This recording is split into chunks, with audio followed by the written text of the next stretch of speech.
kulankan oo isugu yimaadeen odayaal haween dhalinyaro ka soo jeeda beesha Hawiye ayaa diiradda lagu saaray arrimaha doorashooyinka.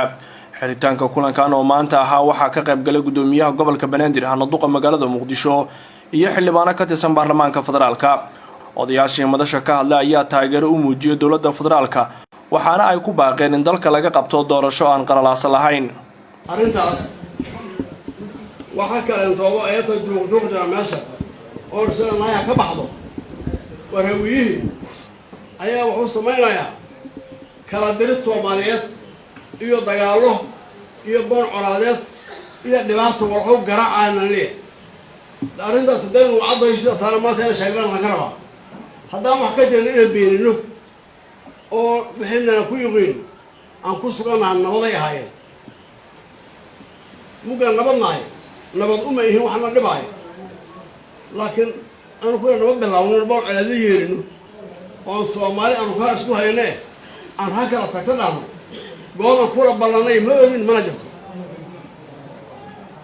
waxa jira marka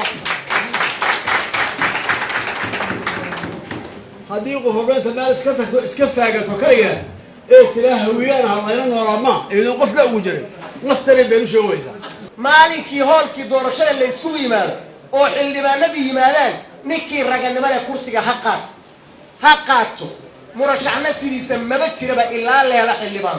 xildhibaanadu markay soo baxaan oo 275 aqalka sare soo baxaan oo kuwii aqalka sare yimaadaan ninkii raganimo isku haya inta yimaado madaxweynaha jamhuuriyadda ha qaato. intaas waxaan leeyahay hawiye anagu la gudoomiyaal soo maray la gudoomiye ma ka see wax kuma ogolin waxna iima ogolid waay la gudoomiye taariikhda dalkan waa ogna la gudoomiye soo maray dekadii iyo aeroboortkii xamar oo xiran soo maray hoogii iyo halaagii dalkan ka dhacay waa ogna ma maanta loo laabana 90 yaa wallahi loo laaba 90 yaa caana cabay hoogii dhacay halaagii dhacay qaranimada antiwati 90 war waxaad yeeshaan nimankiina siyaasiyiinta war naga daaya degdinta oo hadduu allahin allaha adinka farmaajo noo keenay waqtigii soo ogolaad waxaan rabnaa shaqadan inaan maanta halkaan ay tahay in aan ku taageerno dowladda federaalka oo noo dhisan oo madaxweyne u yahay Maxamed Cabdullaahi Farmaajo Maxamed iyo ra'iisul wasaare Hooble inaan ku taageerno ayaa goboshaana maanta ay u taallaa aadiyana waxaa u mahadsanyahay gudoomiyaha gobolka Banaadir Cumar Finish oo naga aqbalay inuu goboshaana nagala soo qayb galo aad ay u mahadsanyahay waxaan rabnaa anagu sheenaba duubabku iyo odayaashana dhaqanku waxaan ka shaqaynaa siyaasiyiin manihin waxaan nahay duubab matala shacabkooda ama ganacsi ha ahaado ama siyaasi ha ahaado intaas dad matalaan nahay waxaan rabnaa duubabku inaan anagu dhexdhexaad noqono una noqono dadka qaybaha kala duwan warhawiye waxay kama maqnaa madaxweynaha Maxamed Cabdullaahi Farmaajo protocol waaye ana ka protocol Soomaaliya ka dhigatay hadana waxyaalaha u heeray inta u heertay waxa la rabaa in nabad lagu dhameeyo idu hadda warka waa duubaysin hadda tii safaxada la kado tagtina kala furfuraysi warka beelka kala furfurin caadi ma aha warka marka waxa waaye Maxamed Cabdullaahi mudane madaxweynaha Maxamed Cabdullaahi Farmaajo wax badan oo soo qabtay oo sodonka sano la soo qaban aniga qarib maayo oda 9 sano gadaal dhigtaana ninkeeda hoo shaqeeya uma jiro. number 2 wada tashigu waxa lagu adkeeyay midnimada iyo wada jirka beelweynta hawiye meel kasta oo ay joogto. number 2 beesho waxa soo gaaray guux ah in hawiye ka soo horjeedo dawladda. haddaba odayaasha waxgaradka ayaa sheegay in warkaasi uu yahay mid been abuur ah. beesha hawiye ugu mashirin magaalada Muqdisho in ay ka hortimaado dawladda. 3 odayaasha iyo waxgaradka beesho waxay ka xun yihiin uguna soo horjeedaan ereyada colaadeed ee dadka siyaasiyiinta ah u isticmaalaan waxayna cadeynayaan in aanay idna u ogolaanaynin in wax loo dhimo amniga iyo degenaanshaha magaalada caasimadda ah ee muqdisho. afar, beeshu waxay caddaynaysaa in ay si buuxda u taageersan tahay una garab taagan tahay dowladda Soomaaliya uu madaxweynaha ka yahay mudane maxamed cabdulaahi maxamed farmaajo, ra'iisul wasaarahana uu ka yahay mudane maxamed xuseen rooble. gudoomiyaha gobolka banaadir ahna duqa muqdisho iyo xildhibaanadii madasha ka hadlay ayaa dhankooda si kulul u weeraray musharaxiinta mucaaradka ah,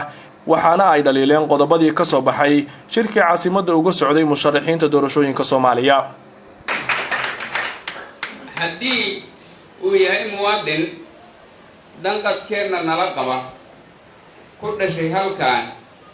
aan gobol kale kaambeyn u doonan iyo aad ogtihiin bulshaduna ay sidaas u taageertay Soomaaliyana dooratay maanta in lagu handado anagu hawiyanahay qoryaan soo qaadayna sax miya dhinaca kale ka fiiriye maxamed xuseen rooble hawiye maaha miya ra'iisul wasaare Soomaaliya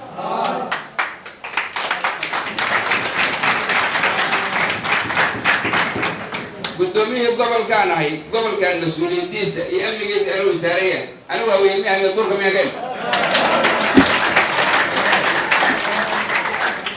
ma ku dhacaan inay qashqashaadaan xasiloonidan aad ogtihiin inta wiiro idinkaga dhimato ma ku dhacaan ogaado iyagu waa ogyihiin inaysan ku dhicin kuwa soo diray